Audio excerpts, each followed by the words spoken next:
Hello friends, welcome back to the channel. मैं संदीप कुमार सोनी और आपका इस नए वीडियो में स्वागत करता हूं। आज बात करूंगा कैंपस में जो कंपनियां आती हैं उनके इंटरव्यू को कैसे क्रैक किया जाए। मींस जो भी फाइनल ईयर की स्टूडेंट है वो किसी भी कोर्स के हो सकते हैं, चाहे वो फार्मेसी कोर्स में हो या बीए हो या फिर बीएससी में हो या किसी अनदर कोर्स में वर्किंग पढ़ रहे हैं अभी और उनका लास्ट ईयर है। पता चल गया है कि कैंपस में कोई कंपनी आने वाली है, इंटरव्यू में पार्टिसिपेट करना चाहते हैं, ठीक है, इंटरव्यू को क्रैक करना चाहते हैं, क्वालिफाई करना चाहते हैं। तो इस वीडियो का पूरा कंप्लीटली देखिए, कोई भी स्टेप स्किप मत करिएगा। आपको बहुत अच्छा मैं आइडिया दूंगा जिन चीज़ों को आप तैयार करके जो है इंटरव्यू को क्वालिफाई कर सकते हैं। ठीक है फ्रेंड, तो बने रहिए वीडियो में और चलिए स्टार्ट करते हैं और एक एक पॉइंट को बहुत अच्छी तरीके से समझते हैं। देखिए फ्रेंड, जितना भी इंटरव्यू होता है, मीन्स जो भी इंटरव्यू होता है, चाहे वो कैंपस के अंदर हो या कैंपस के बाहर होता है, एक चीज हमेशा याद रखिए, अगर आप कॉन्फिडेंट हैं अंदर से, ठीक है, तो आधा इंटरव्यू तो समझ लिया आपने क्वालिफाई कर लिया है। मीन्स कभी भी इंटरव्यू देने के लिए जब भी आप जाएं तो अंदर से क्या होना चाहिए, आप बिल्कुल कॉन्फिडेंट होने चाहिए, एनर्जी आपके अंदर दिखनी चाहिए। अब ये एनर्जी और कॉन्फिडेंस आएगा कैसे? जब आपकी प्रिपरेशन अच्छी होगी। अगर आपकी प्रिपरेशन अच्छी नहीं है, जाहिर सी बात है कॉन्फिडेंस आपके अंदर नहीं आएगा। तो प्रिपरेशन बहुत ज़रूरी होता है किसी भी इंटरव्यू को। कभी भी आप इंटरव्यू देने के लिए जाएँ तो अच्छे से प्रिपेयर करके जाएँ, ठीक है। चलिए, तो be confident, be energetic and B relaxed. चलिए शुरू करते हैं एक एक पॉइंट को। सबसे पहले देखिए फ्रेंड्स, जो कॉलेज इंटरव्यू में जो पहला स्टेप होता है वो एक ज़्यादातर जो कैंपस इंटरव्यू होता है, क्योंकि उसमें बहुत सारे लोग होते हैं, ठीक है, बहुत सारे स्टूडेंट्स होते हैं जो है, तो उनको उसमें से अच्छे स्टूडेंट्स को क्वालिफाई करने के लिए या मुझे अपने काम के जो स्टूडेंट्स हैं उनको क्वालिफाई करने के लिए सबसे जो पहला और बहुत ही जनरल जो कंपनीज में है वो है GD round, means group discussion. सारे स्टूडेंट को मतलब 2-3 ग्रुप में बांट दिया जाता है, ठीक है। 20-20 का ग्रुप बना दिया गया है, 25 लोगों को ग्रुप बना दिया गया है, 10 लोगों को ग्रुप बना दिया। जैसे जो इंटरव्यू लेने वाला आया है, जो इंटरव्यू लेने के लिए आया है, जितने उसके साथ लोग आते हैं, वो 2 लोग आए हैं तो 2 ग्रुप में पार्टी बांट देगा ताकि वो देख पाए उसको, ठीक है। तो जनरली क्या होता है, फर्स्ट स्टेप होता है ग्रुप डिस्कशन। उसमें जो लोग सही पार्टिसिपेट करते हैं, जिनका कम्युनिकेशन स्किल अच्छा होता है, जिनका जो कॉन्फिडेंटली अपने जो थॉट्स है उसको डिलीवर कर पाते हैं, तो उनको वहाँ से सेलेक्ट कर लिया जाता है। अब आपको पहली तैयारी क्या करनी है, आपको अपना ग्रुप डिस्कशन रेडी करना है। कैसे रेडी करना है? बहुत सारे टॉपिक आपको यूट्यूब पे भी मिल जाएंगे, इंटरनेट पे मिल जाएंगे, गूगल मिल जाएंगे, जगह जगह से आप देख सकते हैं। तो टॉपिक लेके आप 5-7 लोग एक साथ बैठिए और जीडी की थोड़ी सी प्रैक्टिस कर लीजिए, आपको काफ़ी हेल्प मिलेगा, ठीक है। अगर जीडी हो गया है, जीडी में जो लोग बाहर निकल के आते हैं, जो लोग सेलेक्ट किए जाते हैं, 80% लोग को वहीं से निकाल दिया जाता है, 20% फिर सेलेक्ट होते हैं। अब जो 20% लोग सेलेक्ट होते हैं, जो भी स्टूडेंट सेलेक्ट होते हैं, फिर उनको 1-to-1 इंटरव्यू के लिए बुलाया जाता है। अब देखिए, ये फर्स्ट स्टेप। सेकंड स्टेप में आपको 1-to-1 इंटरव्यू के लिए बुलाया जाएगा। अब 1-to-1 में क्या करना है, आपसे कौन कौन से क्वेश्चन पूछे जाएंगे उसका नोट करिए। पहला उसमें क्वेश्चन होता है आपका इंट्रोडक्शन का, ठीक है, तो अपना इंट्रोडक्शन आप अच्छे तरीके से तैयार कर लीजिए। दूसरा काम क्या करिए कि जो आपके रिज्यूमे है, रिज्यूमो क्या है, कॉलेज में जनरली क्या एक हैबिट होती है, हमारे साथ भी होती है क्या, कि एक लोग ने रिज्यूम बना लिया या 2 लोगों ने रिज्यूम बनाया, सभी लोग उसी कॉपी करना शुरू कर देते हैं। तो आप ऐसा मत करिए, अपना रिज्यूमे सेपरेट बनाइए, अपने रिज्यूम को यूनिक रखिए, ठीक है, और अपने रिज्यूम के अंदर जो आपकी स्ट्रेंथ है उसको हाईलाइट करिए। अब ये सोचेंगे आप स्ट्रेंथ कौन से, जो ऐसे स्ट्रेंथ जो आपके जॉब के साथ रिलेट करते हो। अगर आप मार्केटिंग का इंटरव्यू देने जा रहे हैं तो अपने रिज्यूमे के अंदर मार्केटिंग की चीज़ों को हाईलाइट करिए जो आपके हॉबीज़ के साथ कोरिलेट करती हो। मार्केटिंग की ऐसी चीज़ें आपको जो आपके हैबिट के साथ मीन्स मिलती जुलती हो, जैसे आपको घूमने टहलने का शौक है, बाइक चलाने का शौक है, ठीक है, तो इस टाइप की चीज़ें आप अपने रिज्यूम के अंदर मेंशन कर सकते हैं और उसको हाईलाइट कर सकते हैं, ठीक है।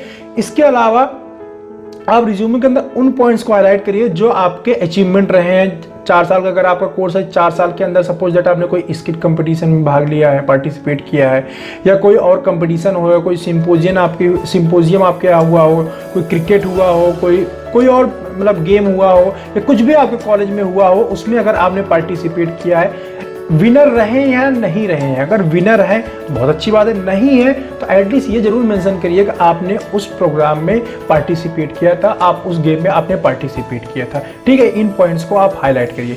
मीन्स अपने जो अच्छे पॉइंट्स हैं उन चीज़ को रिज्यूम में हमेशा हाईलाइट करना चाहिए, क्योंकि अभी आप फ्रेशर हैं, अभी आपको जॉब एक्सपीरियंस है नहीं, तो जॉब के बहुत सारे अचीवमेंट या जॉब के बारे में आप हाईलाइट नहीं कर सकते। तो आप कौन से पॉइंट को हाईलाइट करेंगे?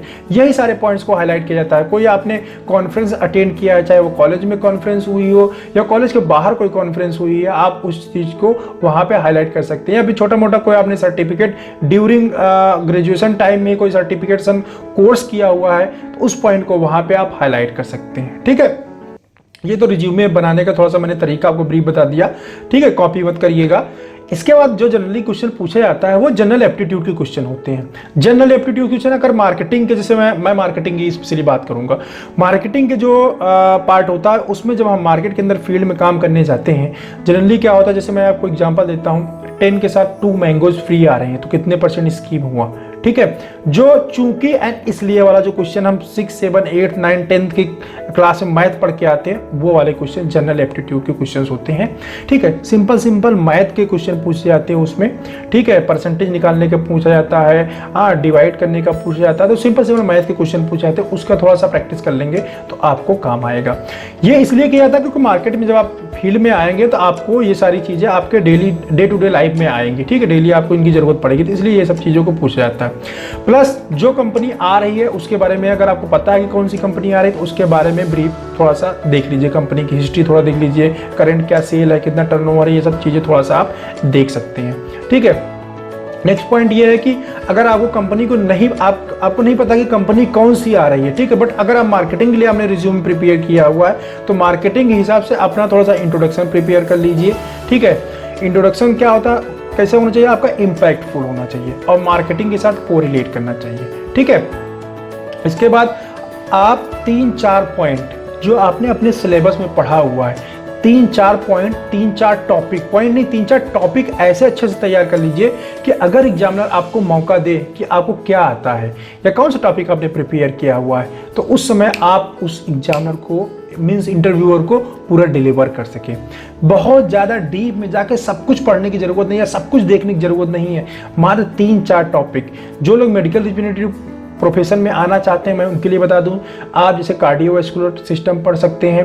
ठीक है, डाइजेस्टिव सिस्टम पढ़ सकते हैं, हार्मोनल सिस्टम पढ़ सकते हैं, बॉडी सिस्टम कितने टाइप की होती है ये पढ़ सकते हैं, ब्लड ग्रुप कितने टाइप का होता है, ये सब चीज़ें जैसे आप पढ़ सकते हैं। जो लोग अदर फील्ड में है, मार्केटिंग में आना चाहते हैं, मान लो MBA वाले स्टूडेंट है, वो अपना मार्केटिंग जिस MBA जिस चीज़ में स्पेशलाइजेशन कर रहे हैं उस चीज़ का 4-5 टॉपिक आप अच्छे से तैयार कर लीजिए। कई बार एग्जामिनर, क्योंकि आप कॉलेज स्टूडेंट हैं, तो कई बार एग्जामिनर ऐसे पूछता है कि एग्जामिनर, मैं बार एग्जामिनर बोल रहा हूँ, इंटरव्यूअर ऐसे पूछता है कि आपको क्या आता है, आपने क्या तैयार किया हुआ है, तब हम सोचने लगते हैं क्या बताऊँ, कौन सा मेरा, कई बार तो ऐसे बोलते मतलब बिल्कुल ब्लंटली बोल देता है आपको सबसे अच्छी तरीके से कौन सा टॉपिक तैयार है, फिर वो उसी के ऊपर पूछता क्वेश्चन। अब देखिए इंटरव्यूअर कैसे बहुत सारी चीज़ें से मैं इंटरव्यू लेता हूँ तो मुझे बहुत सारी देश दुनिया की चीज़ें पता होती हैं। ठीक है, क्या हो रहा है क्या नहीं हो रहा है, जैसे इंटरव्यूअर के बारे में मोटा मोटा बहुत डीप में आइडिया नहीं होता, बहुत डीप में जानकारी नहीं होती। जैसे मैंने फार्मेसी किया हुआ तो मुझे फार्मेसी की डीप में जानकारी होगी, अदर चीज़ों की जानकारी नहीं होगी। बट ये कोई ज़रूरी नहीं है कि जो इंटरव्यूअर आपका इंटरव्यू ले रहा है वो जो ग्रेजुएशन आपने किया हो सेम उसने भी किया हो, ऐसा कोई ज़रूरी नहीं। इसलिए जो टॉपिक आप तैयार कर रहे हैं उसके ऊपर बिल्कुल आप कॉन्फिडेंट रहें। ठीक है, रिज्यूम की 2-3 कॉपी बना लीजिए, हो सकता है 2-3 कंपनीज आए, उसके लिए 2-3 कॉपी अपना तैयार करके रखें। और सब्जेक्ट कौन से हैं, आपने रिज्यूमे के अंदर क्या मेंशन किया है, आप ऑब्जेक्टिव कौन सा, मतलब आपका ऑब्जेक्टिव क्या है कंपनी में इंटरव्यू देने के लिए, क्या क्यों जा रहे हैं, जिस फील्ड के लिए अप्लाई कर रहे हैं, मीन्स मार्केटिंग फील्ड के लिए अगर अप्लाई कर रहे हैं तो मार्केटिंग क्या होती है, मेडिकल रिप्रेजेंटेटिव का जॉब क्या होता है, इस चीज़ के बारे में पता कर लीजिए। क्या वर्क होता है, कैसे वर्क होता है, कैसे काम किया जाता है, कितने टाइम काम होता है, क्या उसके अंदर प्रॉब्लम्स आती हैं, क्या उसके अंदर एडवांटेज है। आप अपने आप को, अगर आपका सिलेक्शन होता है तो आप अपने आप को आने वाले 3 साल के अंदर कहाँ देखते हो। ठीक है, ये सारे छोटे छोटे जो मतलब कह सकते हैं कि सिंपल पॉइंट होते हैं, बट हम क्या इमीडिएट जब हमसे पूछा जाता है तो हम उस चीज़ को बता नहीं पाते हैं। ठीक है, तो उस चीज़ को आप पहले से तैयार करके रखें। तो फ्रेंड्स, ये सारी जनरल चीज़ें हो गई जो जनरली हमें तैयार करके जाना चाहिए। अब कुछ जनरल चीज़ें जो कॉमन सेंस की होती है वो भी मैं बता देता हूँ, उम्मीद करता हूँ सबको पता होगा। चीज़ें ये होती हैं फ्रेंड्स कि जब भी आपका इंटरव्यू हो आप टाइम पे पहुँचें। कॉलेज टाइम जो भी होता है उससे आधा घंटा पहले पहुंचने की कोशिश करिए, क्योंकि जल्दी जल्दी में आप भागेंगे तो आपको स्वेटिंग होगा, हड़बड़ाहट होगी, घबराहट होगी, ठीक है, एंजाइटी आ सकती है। इसलिए टाइम से पहले आराम से पहुंचे और रिलैक्स फील करें। दूसरा बड़ा पॉइंट, ड्रेसिंग सेंस आपका हमेशा फॉर्मल होना चाहिए। जब भी कोई भी इंटरव्यू होता है हमेशा regular pant, regular shirt, tie, watch और ब्लैक शू अगर आपने पहनना है तो ब्लैक बेल्ट, अगर ब्राउन शू पहना हुआ तो ब्राउन बेल्ट, ठीक है। तो जो ड्रेसिंग सेंस होना चाहिए वो आपका नीट एंड क्लीन होना चाहिए, वेल ग्रूम होके जाएं। लाइट कलर का शर्ट, डार्क कलर का पैंट, जो कि कॉम्बिनेशन होता है जनरली इंटरव्यू के लिए ड्रेसअप होता है। ये सारी चीज़ें आप इस तरह ड्रेसअप मेंटेन करके जाएं और बी कॉन्फिडेंट ऑलवेज, ठीक है। कभी कभी की इंटरव्यू में क्या होता है ना, आपको बहुत सारी चीज़ें नहीं भी आती रहती हैं। हाँ, मैं एक चीज़ यहाँ पे और मेंशन कर दूँ, अगर इंटरव्यू में इंटरव्यूअर आपसे कोई चीज़ पूछता है और आपको नहीं पता है, आपको क्लियर नहीं है, तो आप सिंपली उसको डिनाई कर दीजिए, सर कि आई डोंट नो, ठीक है। डिनाई करने के बाद ऐसा नहीं चुप बैठ जाओ, ऐसा नहीं है। आप क्या कर सकते हैं, इंटरव्यू से पूछ सकते हैं, सर मुझे पता नहीं है, आप अगर बता दें मेरे नॉलेज भी इंक्रीज हो जाएगा और आगे मुझे काम आएगा, ठीक है। कभी कभी इंटरव्यू पूछ रहे हैं मैं आपको सेलेक्ट क्यों करूं, तो जिस पोर्टफोलियो का इंटरव्यू आप दे रहे हैं तो उसमें आप अपने आप को ऐड करके बता सकते हैं कि सर अगर मैं आपकी कंपनी में या मैं कंपनी में मेरा सिलेक्शन होता है तो कंपनी को मैं यहाँ से यहाँ ले जाऊँगा। जो भी आपका स्ट्रॉन्ग पॉइंट है उसके साथ ऐड करके मेरे अंदर ये एबिलिटी है और इस एबिलिटी के थ्रू मैं कंपनी के अंदर ये डेवलपमेंट कर सकता हूँ। इस तरह ऐड करके चीज़ें आप बता सकते हैं। तो फ्रेंड, ये था एक छोटी सी जानकारी जो अगर आप फॉलो करते हैं तो आपको बहुत हेल्प मिलने वाला है, जो भी कैंपस इंटरव्यू आपके यहाँ होने वाला है, ठीक है। अगर कोई और डाउट रह गया है तो आप कमेंट बॉक्स में कमेंट करके पूछ सकते हैं, ठीक है। वैसे मैंने कंप्लीट इन्फॉर्मेशन देने की कोशिश की है इस वीडियो में, बट क्या होता है कोई भी चीज़ क्या होती है कंप्लीट नहीं होती है, ठीक है। तो अगर कुछ रह गया हो तो आप पूछ सकते हैं, कोई डाउट हो तो पूछ सकते हैं। अगर वीडियो अच्छा लगा हो तो लाइक कर दीजिएगा, चैनल पे नए हैं तो सब्सक्राइब कर दीजिएगा, पास में बेल आइकॉन दिया हुआ है उसको भी हिट कर दीजिएगा, ताकि लेटेस्ट जो मेरे वीडियोस है उसके इन्फॉर्मेशन आपको इनबॉक्स में मिलते रहे। Thanks for watching this video.